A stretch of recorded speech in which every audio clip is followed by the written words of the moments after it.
Good morning. It is Wednesday, July 1st. I cannot believe that we are now officially in the month of July. It's crazy. This is probably week 15 of quarantine. I am joined once again by the man, the legend, my co-host that I missed so dearly yesterday, Frank Cooper. Good morning, Frank. Be back. Good morning, Britt.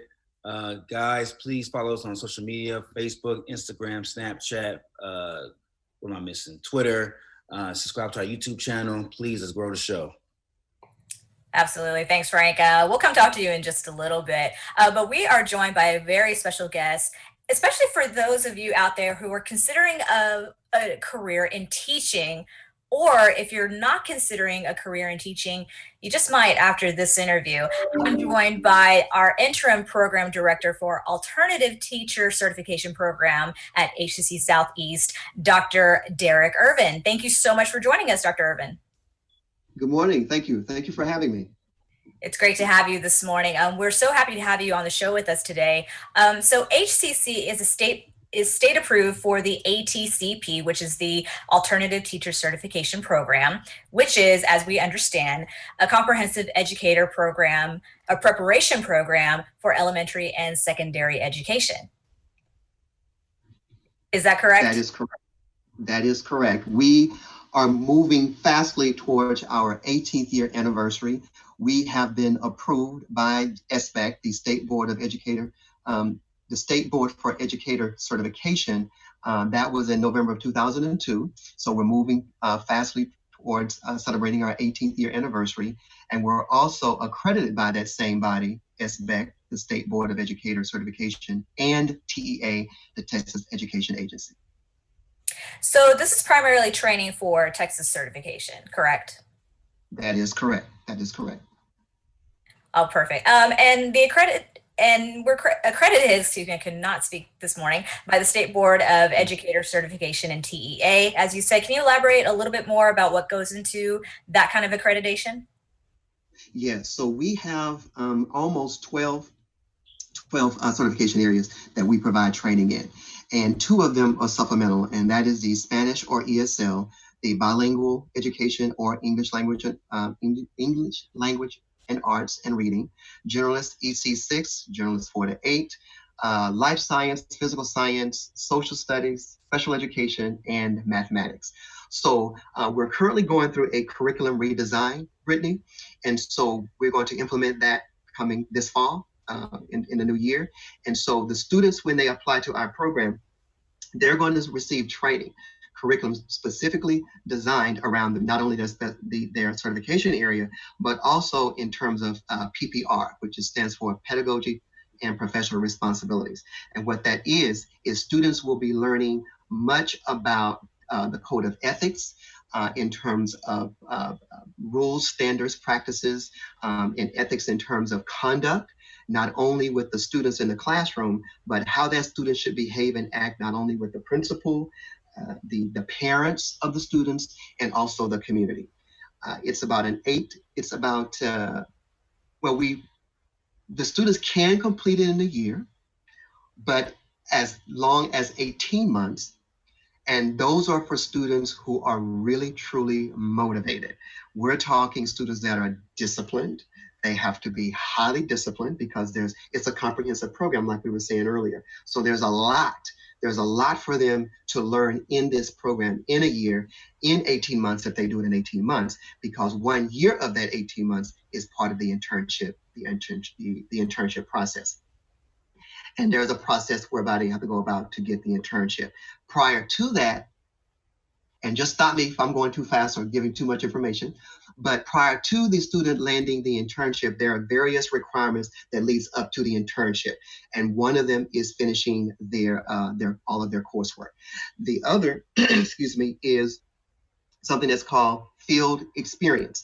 And this is a requirement by the state of Texas, where a student has to search for a school, public, private, parochial, charter, etc., a magnet school. They can land those observation experiences at either of those schools. And what we want them to do is do a variety. So if they're going to do, say, the certification area in special ed, then we would want them to kind of mix up those 30 hours. So when they go out in the field, it just won't be special ed, that they will have a chance to observe certified teachers that are already certified in teaching in public, private, parochial, charter, etc., magnet schools, etc.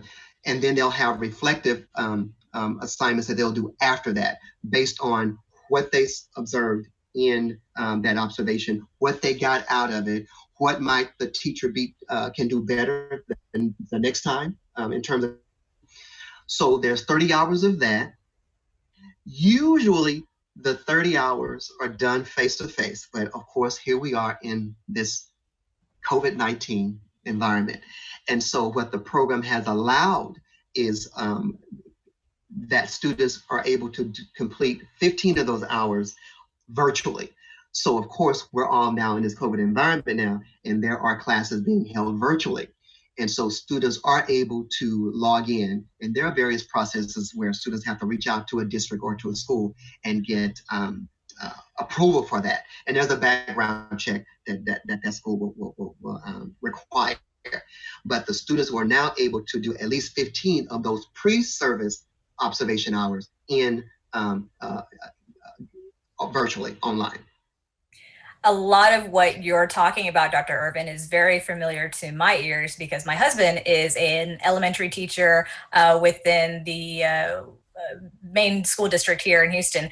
And going from in classroom to the virtual classroom was a huge transition, not just for himself, but for the kids, because obviously they're so used to seeing each other every day. It's their routine. They look forward to seeing their classmates as well as their teacher. And so I would hear my husband say all the time, you know, I miss my kids. I miss seeing them all the time. I miss interacting with them one-on-one, because instruction went from a full day to, okay, we can only do 15 minutes virtually. Otherwise, I'm going to lose their attention. So it's really interesting to see the transitions from in classroom to the virtual classroom. And it is, you know, I think it's great that your program is offering or allowing 15 hours to be done virtually for the students. But the best way to learn, especially in this sort of field, is hands-on experience, especially with observations, as you said. Again, I'm very familiar with a lot of this because my husband and I got married while he was still doing his student teaching. So this is something it's very critical for students if you're going into EC through 6 degree plan or even this ATCP. It's really critical, obviously, to have the hands-on experience and those skills and competencies in order to be an efficient teacher. Frank, do you have any questions? Yes, to be a highly skilled teacher is what we use, or even moving towards becoming a master teacher in the classroom. And what we've done with our program post-COVID is that we're now offering our classes virtually to our students. But one of the things that we cover in our program is there's so many different platforms now. Zoom, we're on this Zoom platform now. So there's so many other ways that the instructors, the teachers, the professors now can still meet with their students, although virtually, but still develop that relationship with them, because that's still going to be important, like you're saying, that the students still connect and remain connected with their educator, professor, instructor, and or teacher. Absolutely. Frank, I know that you and Dr. Irvin go way back. Why don't you ask him a question? Irvin, quick question about the all the array of programs. I know you mentioned special education and ESL and EC2 generalist, and you also mentioned about if you do a fast track that you can complete the accelerated program in 18 months. 18 months. Area to program the program, or is it pretty much 18 months on a fast track for all programs that are available under the ACP program? Yeah, that is an excellent question. That's an excellent question. I returned to the program, like I was saying, 4 weeks ago, and back in the day we marketed 18 months, but since I've been back, we have now marketed a year, right? And that could happen, and that's going to happen specifically. And I would like to use borrow the terminology fast track, the fast tracking can take place if you have a student who's absolutely disciplined, who's done their research specifically in terms of landing that internship, right? Because when they get into the program and start their instruction, there are some other things that's going to be required for them to do. But if they've already landed an internship, whether it's someone that they knew when they got their undergraduate studies or even their graduate studies, or if they landed that internship through networking, that's the big piece that typically the internship is the piece that really extends a student's time in the program. And so one of the things that is going to help the students fast track, like we were saying, fast track through our program, is one of the jobs I have now as the interim director is to establish relationships with principals and or administrators in public, private, charter, parochial, magnet schools, etc. So that once that relationship is established, then we can now create this pathway. We've been in education, we've been using this word a lot, pathways. So now we are establishing a true pathway for our students in this certification program to leave the classroom and go into the classroom. Does that make sense? Yeah. Absolutely. It certainly does. So that will speak then to this whole idea of fast tracking, because the nation really needs some really good teachers right now. And there's all sorts of things happening right now, particularly in Texas. There's a waiver. There's a waiver whereby students that are already in an EPP program, education preparation program like ours, that there are certain requirements that are being waived so that those students can start that internship process, right? And then work on passing their exams while they are in that internship. Now, we do encourage the students, and we do share with them that depending on where they go to complete that internship, it gets really busy for that first year teacher, right? So we encourage them to have a schedule, because they'll have all the things they need to learn on the campus from their administrator, from their teacher mentor at the campus, and also from what we call a field supervisor.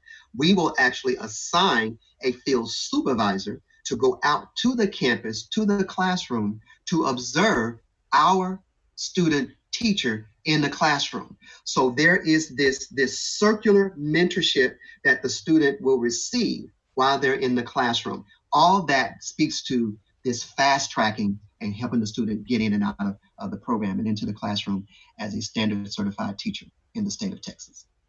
Yes, it's important to know and really emphasize that for teachers who are going into observations or even student teaching, you're not doing this alone. You're obviously going to be mentored by several people, as Dr. Irvin just explained.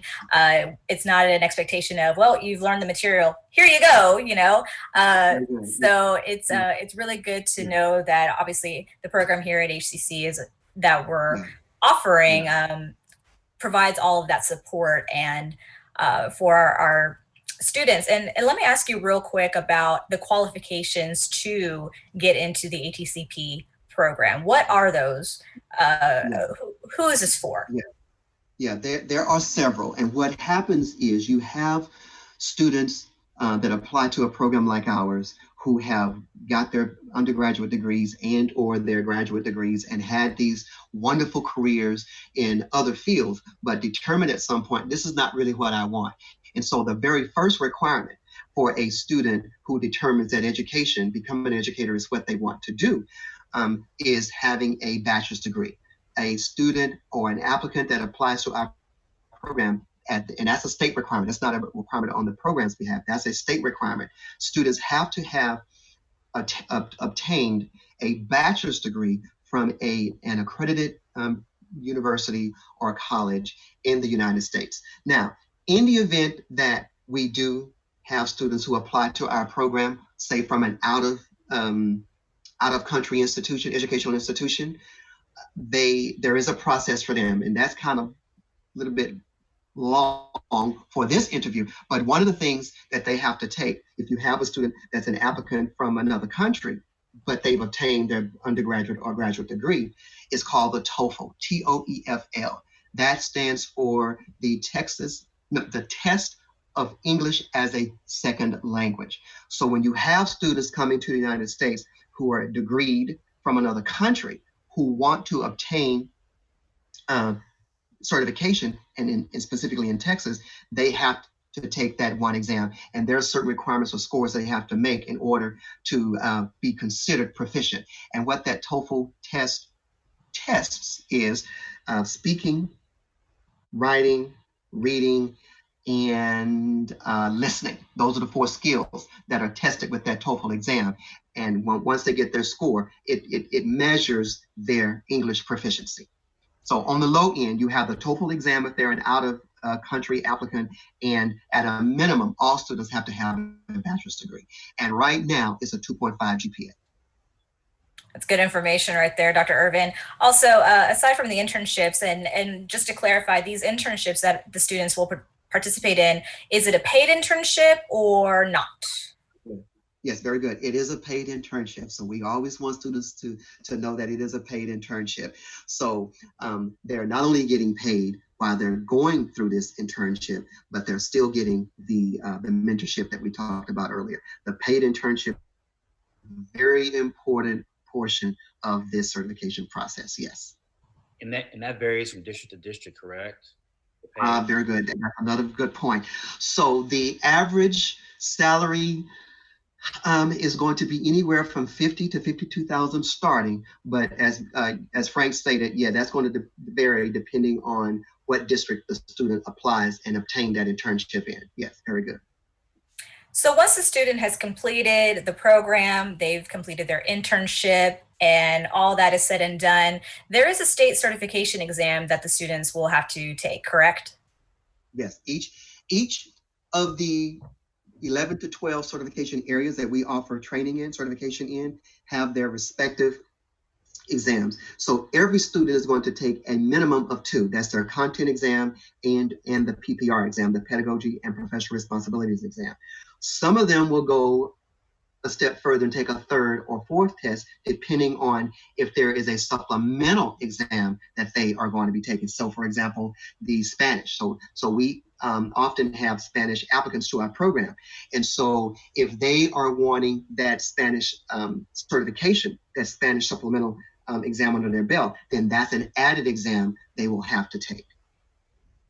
Right. Again, this is all too familiar for me in my household when my husband was studying and taking his exams. And with the ATCP program, Dr. Irvin, do students of this alternative certification, do they need to renew their certification like teachers do here in the state of Texas? Very good. Good point. Yes. Every 5 years. And then the requirement is also for X amount of professional development hours. I can't remember the number of hours for that. But yes, after the student obtains their standard recommendation after the principal, so they go through their year internship, and then the principal is going to make their recommendation for that student to be standard recommended for their certificate. And then the program, I as a program director, interim program director, will also make a recommendation to the state that the state issue that student their standard certification. 5 years later is when the student has to go back and take the exam again. But also there's a certain number of professional development hours that those students have to also take and complete as well.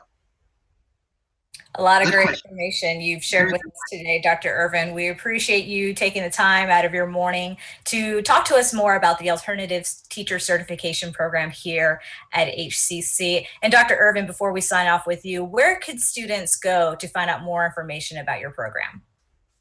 They can call us at 713-718-8360, and I'll repeat that. That's 718-8360.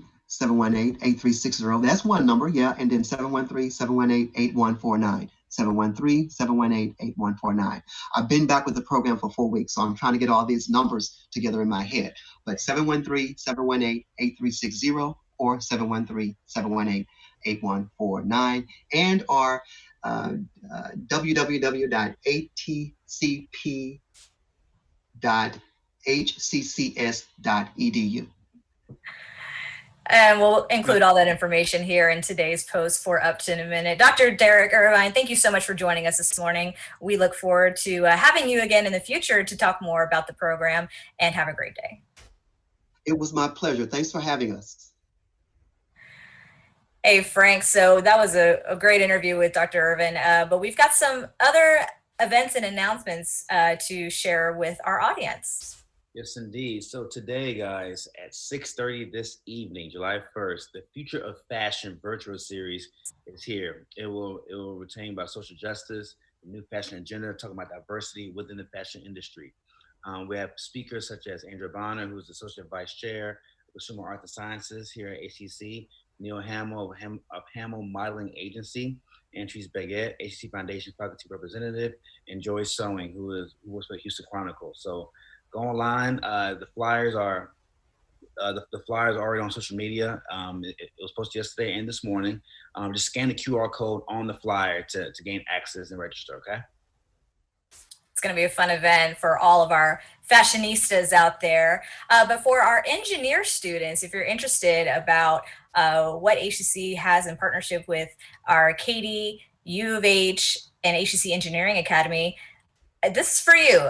Apply for the inaugural Fall 2020 class. So the U of H HCC Engineering Academy students are co-enrolled at both institutions from the moment they are accepted. They have access to all programs and services at both institutions. Benefits include significantly lower tuition and fees, you're staying local, smaller class sizes, and much, much more. But don't delay. Applications for this program will close in just a little over 2 weeks. So apply now by going to hcc.uhengra at hccs.edu. That's a mouthful of an email, but I'll say it once again, hcc.uhengra at hccs.edu. When I posted that flyer last week, I thought it was a typo. So I emailed it just in case, and they responded back. So that is the correct email, guys. Good for you for double checking, Frank.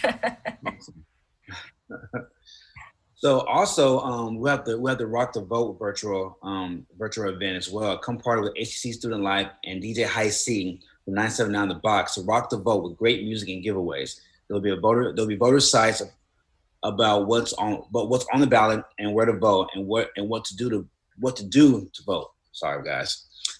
Which is tomorrow, July 2nd, 5:30 to 7:30. Registration is required though. It's open to HCC family and the community. The website is www.hccs.edu/student-events. Absolutely, Frank. And this is very important for everyone in our society as many things are unfolding. And if you want your voice to be heard, be sure to attend this event to learn all the good things about, the importance of voting and to have your voice be heard. But Frank, we also offer scholarships, and this is something I'm a big fan of and a big supporter of, because the HCC Foundation scholarship deadline is approaching. And if you're a student out there, both, yes, for international and domestic students, if you're looking for tuition assistance, the HCC Foundation scholarship application for 2020-2021 is still open. It's July now, but the application deadline is closing on August 31st. So if you're interested in applying, head over to hccs.org/scholarships. Again, the deadline closes August 31st. Head over to the website once again, hccsfoundation.org/scholarships to apply today. There's a lot of free money out there, students, so please apply. We're trying to give these grants and scholarships away, so please apply and take advantage of this. Absolutely. Frank, we also have a virtual coffee break for faculty and staff that's happening tomorrow morning at 11 a.m. with Janet May, who's our Chief Human Resources Officer, and she'll be joined by Kyle Cooper, who's the Executive Director for Cybersecurity and Network. So grab your coffee, join Janet and her guests tomorrow to learn and to get answers to frequently asked questions. This is open to our HCC faculty and staff. Check your emails for the registration link. And for those athletic folks who are looking for find ways to stay in shape, Rec Sports has virtual fitness classes Boot camps only from noon to 12:40 on Tuesdays and Thursdays. This week, Zoom classes are taught by Dwayne Fraser. Free sign up, current HCC students, staff, and faculty only. You must have an HCC email though. Register today. Christian, CHRISTIAN.Andrews@hccs.edu. And we also have virtual information sessions offered by our enrollment services. This is happening weekly through August. So if you're interested in help for your admissions application, if you have questions about testing, new student orientation, financial aid, and many, many other questions, you can register today for one of our virtual information sessions. Head over to hccs.edu/information sessions and check out the next date for this free service from enrollment services. Take advantage of it because these guys here are the subject matter experts in all things enrollment. So again, if you have questions, head over to hccs.edu/information sessions to register for the next info session. Frank, we've got a really important initiative going on here that HCC is a part of. Yes, so we have a jobsnothouston.org initiative. So HCC has also a program to retain and retool Houston workforce to fill 200,000 jobs for the 1.5 million Houston jobs lost. And the different arenas is healthcare, logistics, manufacturing, IT, construction. Again, that's jobsnowhouston.org. And just a little disclaimer, this is not jobs specifically for HCC. This is HCC in partnership with business professionals here that we're offering fast track training for you to get a new job during this very trying time for COVID-19. These are jobs that are going to be in demand now as well as in demand after this pandemic is over with. Let's cross our fingers that it'll be over soon, everyone. Frank, we're heading into the 4th of July weekend. Are you excited? So excited. I'm so excited to sleep in Friday. So excited. Leave my PJs, binge watching Killing Eve and Ozark and all these awesome shows I need to catch up on. So I'm very, very ready for Friday.